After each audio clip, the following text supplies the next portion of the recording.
Харин протестант гэдэг урсгал нь хизээд бий болчихвойг бол манай эртний 1517 онд бий болж байгаа. Тэгээд энэ нь юунд хаана бий болсон бэйг бол Германы Виттенбург хотод гол төлөөлөгч болох Мартин Лютерийн Ромын католик чуулганы үүдэн дээр 95 тухайг анх хадснаар протестант буюу эсэргүүцэгчд гэдэг энэ бидний итгэл бишрэлийн энэ юу маань ихэлсэн түүхтэй.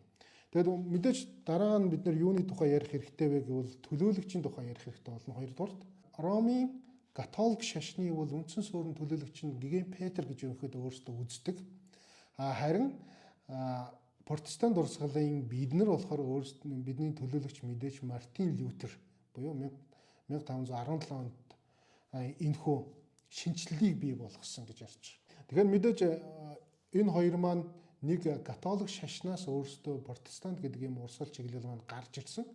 Энэ гарч ирсэн шалтгааныг нь дурдвал маш онцгой тэм зүйлүүд гарч ирдэг л дээ. Мэдээж Мартин Лютерийн хамгийн анх эсэргүүцсэн зүйл нь гэвэл авралын тухай онол дээр эсэргүүцсэн. Нөгөөтэйгөр бас авралыг худалдах өгсөн хүмүүст авралыг төлөөсдүүлж авах цагаан хуц гэх мэт энэ олон асуудлуудыг хүндэснээр энэ протестант гэдэг энэ урсгалыг бий болгож байгаа.